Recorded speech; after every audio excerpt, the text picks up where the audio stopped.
Halo Gadgeters, balik lagi sama saya Arya, dan ini adalah Redmi Note 14 4G. Ya, ini adalah varian paling murah dari keluarganya Redmi Note 14. Ini harganya mulai dari 2,4 juta. Dan main di 2 jutaan kecil buat varian termurahnya Redmi, menurut saya ini udah paling pas ya. Naik dikit harganya, itu bakal kena ulti sama keluarga HP-HP Transsion. Ya, Infinix, Itel, Tecno, yang HP-HP 4G-nya tuh dominan banget di harga 2 jutaan. Dan di hari pas video ini diambil, saya mau gak mau harus ngubah skrip lagi. Karena Motorola is back. Ya, Moto G45 udah masuk resmi sini. Harganya mirip-mirip dan udah 5G ready. Yang tentu juga dengan chipset yang jauh lebih fresh. Ngelihat Redmi Note 14 4G ini sekilas kok boring banget ya. Tongkrongan gini-gini aja, upgrade-nya juga tipis-tipis doang. Nah, di tengah gempuran HP-HP 2 jutaan yang pandang adu spek kayak gini, kira-kira Redmi ini masih bisa counter balik nggak dengan harga atau kualitas? Yuk kita bahas. Ya, beda dengan Redmi Note 13 4G yang cuma ada satu opsi memori, di HP ini kita dikasih dua pilihan ya. Mau yang lebih murah di 2,4 juta, kita bisa dapat yang 818. Atau mau yang lebih lega lagi di 8256 GB, kita mesti nambah sekitar 200.000. Kalau menurut saya sih selama 200.000 itu masih bisa diusahain, better ngambil yang 256 GB sekalian ya buat dipakai lamaan. Apalagi HP ini kan katanya bakal dapat update Android 4 kali atau 4 tahun ke depan ya. Jadi kalau sekarang startnya dari Android 14, ya Redmi Note 14 4G ini bakal dapat update sampai Android 18. Ya salut sih sama Xiaomi yang berani ngasih jaminan update itu sampai 4 tahun ya buat HP 2 jutaan. Yang mana ini tuh nggak bisa ditiru sama HP-HP-nya Transsion. Ya karena masih 4G, jangan ngarep ya, HP ini bakal pakai chipset yang paling fresh kayak HP 5G terbaru.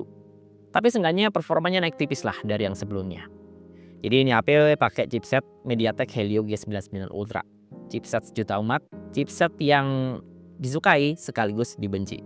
Disukai karena performanya emang paling mending ya dari HP-HP 4G lainnya. Tapi ya dibenci karena dia lagi. Untuk embel-embel Ultra di sini sebenarnya nggak berarti G99 ini lebih super power ya daripada G99 yang biasa. Ini lebih kayak labelnya Xiaomi aja. Kalau Xiaomi kan G99 Ultra. Nah, kalau Infinix tuh ada lagi Helio G99 Ultimate. Jadi ya cuma murni penamaan masing-masing brand aja biar kelihatan beda gitu. Untuk performanya sih sebenarnya udah cukup oke ya untuk performa harian. Apalagi ini ditandemin sama RAM yang cukup kencang di kelasnya ya, LPDDR4X dan storage yang juga udah UFS 2.2. Cuma sayang untuk slot micro SD yang dulunya ada sekarang tuh malah absen. Jadi ya slot SIM-nya cuma bisa dipakai pure buat 2 nano SIM doang. Untuk performa harian, HP ini sih masih cukup enak ya. Mulai dari yang ringan kayak scroll sosmed sampai yang agak beratan dikit dipakai ngerender video di CapCut juga udah ngebut. Ini saya pakai ngerender video Full HD 30 fps durasi 1 menit dengan editnya 3 layer, nggak nyampe 40 detik videonya udah jadi. Kalau untuk performa gaming sebenarnya standar ya buat HP 2 jutaan. Kayak misalnya buat main PUBG Mobile dia bisa digaspol mentok di 40 fps. Smooth banget sih nggak terlalu, tapi ya seenggaknya masih lebih playable lah ketimbang cuma di limit 30 fps doang. Yang mana settingan kayak gitu mah udah nggak enak ya buat game tembak-tembakan kayak PUBG Mobile ini. Nah yang menarik di sini kontrol gyronya udah hardware ya, bukan virtual. Jadi ya ini nggak berasa di delay pas dipakai buat aiming. Terus pas dipakai buat push Mobile Legends ini juga udah cukup smooth ya di 90 fps, itu pun dengan grafis rata kanan alias ultra. Saya nggak expect sih performanya bisa stabil dari awal sampai momen-momen late game. Kalaupun ada turun itu ya tipis-tipis banget lah. Nah kalau pengen dapetin settingan kayak gini, kita harus install Mobile Legends itu dari Get Apps ya, atau aplikasi store-nya punya Xiaomi dan Redmi. Jadi kalau kita download dari Play Store itu malah kena limit pak. Ini pengalaman saya install coba dari Play Store, dia tuh cuma mentok di 60 fps doang. Terus untuk layarnya juga udah cukup responsif ya untuk ukuran HP 2 jutaan. Ini pas saya cek torch sampling rate-nya tuh tembus di kisaran 240 Hz. Genshin Impact di sini juga masih ngangkat, tapi ya settingannya mesti diturunin ke low 60 fps aja. Di sini masih bisa jalan sekitar 35 sampai 45 fps ya. Dan naik turunnya itu cukup berasa, apalagi pas battle rusuh kayak gini. Dapat segini sebenarnya udah better sih untuk chipset keluaran 3 tahun yang lalu. Dan bukan karena panas terus di limit, tapi emang mentoknya tuh segini doang gitu. Makanya pas saya coba pasang fan cooler, performanya tuh ya nggak naik banyak. Karena ya fan cooler di sini tuh lebih buat bikin tangan saya lebih nyaman aja kalau pengen main lamaan.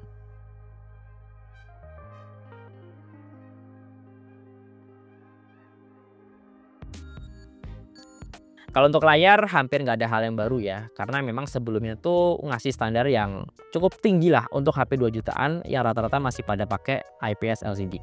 Nah, HP ini tuh udah pakai layar AMOLED 120 Hz yang udah adaptif, terus fingerprint juga udah di layar. Cuma untuk Gorilla Glass-nya memang naik tipis ya. Sekarang udah pakai Gorilla Glass 5 yang lebih badak. Paling bezelnya doang sih yang bikin gatal mata, karena kalau saya lihat-lihat sih berasa lebih tebal ya dari seri yang sebelumnya.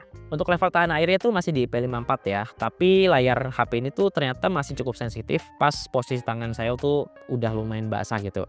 Ini dipakai buat ngetap-ngetap atau scroll-scroll tuh masih kerasa responsif ya. Yang mana di HP-HP 2 juta lain itu tuh biasanya udah ngaco bahkan sampai ghost touch. Terus streaming Netflix di sini juga udah aman dari kompresan, jadi bisa tetap nonton streaming dengan resolusi yang full, udah wideband L1. Paling ya minus HDR aja sih, bahkan pas buat streaming YouTube juga nggak bisa HDR. Tapi ini lebih karena faktor chipsetnya ya, alias si Helio G99 ini emang nggak bisa mengakomodasi buat streaming HDR. Untungnya jack audio masih ada di sini ya, jadi kita bisa langsung colok earphone kabel buat dengerin musik-musik yang high res. Dan pas kita colokin earphone kabel di sini tuh otomatis langsung jadi antena ya, pas kita mau buka atau mau dengerin FM radio. Ya buat HP 2 jutaan, kelengkapan sensor di HP ini cakep banget sih. Karena selain gyro-nya udah hardware, di sini juga ada sensor orientasi ya buat penunjuk arah pas kita lagi buka Kompas atau kita lagi buka Maps. Untuk performa GPS-nya di awal-awal emang agak loading, tapi pas udah ngunci, ini akurasinya cukup bagus ya. Nggak cuma di luar ruangan, tapi juga di dalam ruangan. Terus ear blaster di sini juga ada ya buat remote perangkat elektronik, NFC juga ready. Dan daya tangkap sinyal di HP ini tuh juga cukup bagus lah, mau itu seluler atau WiFi. Dan ini tuh cukup mematahkan stigma negatif ya, kalau HP-HP yang pakai MediaTek itu biasanya suka putus-putus koneksinya. Nah, kalau ngomongin softwarenya, si HyperOS ini ternyata di luar ekspektasi saya ya. Karena saya pikirkan varian paling murah ya softwarenya lebih ampas gitu ya, lebih nge-lag, terus iklannya tuh juga annoying luarnya. Tapi ternyata malah kebalikan. Saya waktu itu nyobain Redmi Note 14 Pro 5G, itu tuh iklannya lumayan annoying pak. Bahkan pas mau install tema, itu tuh keluar mulu. Nah di HP ini tuh kok iklannya justru lebih sepi gitu ya. Saya coba buka aplikasi bawaan, terus ngotak-ngatik tema, install, ya hampir nggak keluar gitu. Saya jadi mikir kejauhan, apa jangan-jangan minim iklan di sini tuh justru sebuah bugs gitu buat HP Xiaomi. Coba deh yang udah pakai Redmi Note 14 4G ini. Di HP kalian itu iklannya annoying atau malah sesepi kayak HP ini? Share di komentar ya.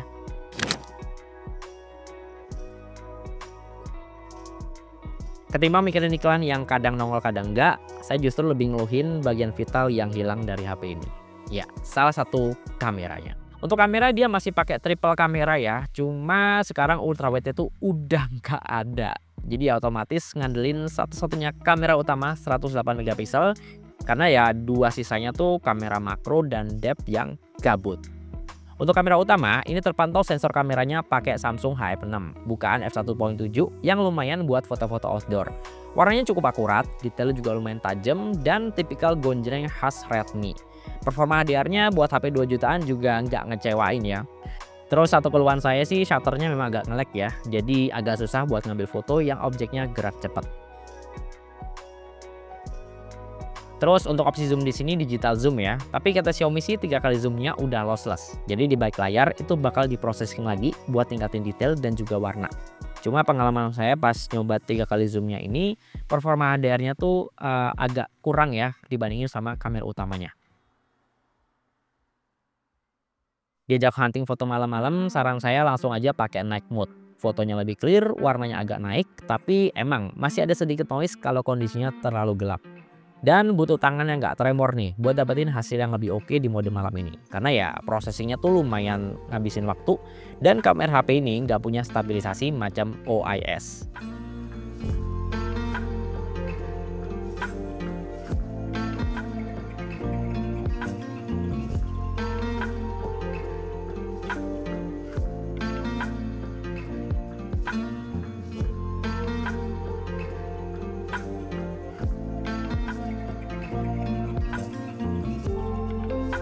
Dari sekian HP 4G 2 jutaan yang pernah saya coba, kamera depannya Redmi Note 14 kali ini sih agak mendingan ya.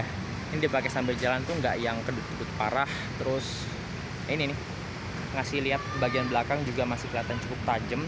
Warnanya juga masih oke banget ya. Masih arahin ke backlight, masih backlight. Muka saya juga masih lumayan, nggak yang hitam-hitam banget. Kalau untuk mikrofon gimana nih? Suara saya udah cukup jelas kedengeran atau masih kedengeran kresek-kreseknya? Coba komen di bawah. Terus kalau dipakai buat konten, kamera belakangnya juga udah cukup aman ya. Ini rekam sambil jalan lumayan stabil.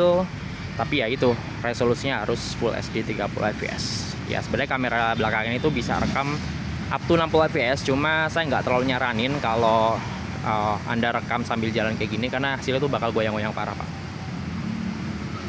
Lebih sweet spot kalau Full HD 30 fps. Oke, sekarang kita tes autofokusnya. Set. Loh. Hei, kok lama? Lama banget. Gila loh. Padahal ini tempatnya di outdoor, bukan low light ya, tapi autofokusnya tuh lemot banget. Ya itu sih catatan aja sih buat kamera belakang. Tuh. Harus nunggu di tap dulu ya. Ya, satu hal menarik di HP 4G 2 jutaan kayak Redmi Note 14 ini, dia udah bisa rekam dual video, alias kita bisa pakai kamera belakang dan kamera depan sekaligus kayak gini. Cuma ya catatannya ini nggak ada yang stabil pak, goyang-goyang semua. Jadi ya kalau ngerekam sambil jalan, usahain pakai stabilizer sih kalau pengen hasilnya lebih maksimal.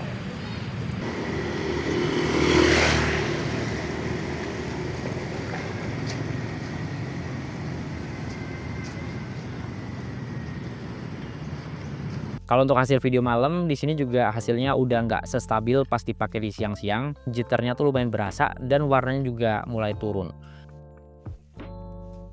Pindah kamera depan juga goyangnya lebih berasa lagi. Dan di sini juga autofokusnya juga udah mulai hilang-hilangan.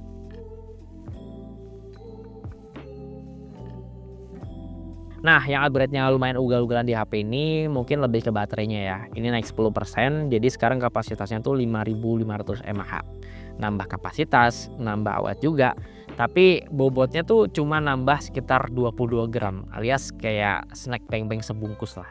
Dan pas saya coba, ini ternyata emang awet beneran gitu, karena pengalaman pakai Redmi Note itu memang baterainya dikenal lebih boncos pak, meskipun sama-sama 5000 mAh gitu.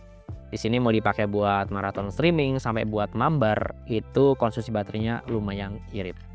Tapi ya baterai nama gede, chargernya masih sama aja di 33 watt. Jadi ngecas setengah jam itu cuma dapat 40%-an. 1 jam ngecas dapat 80% lebih.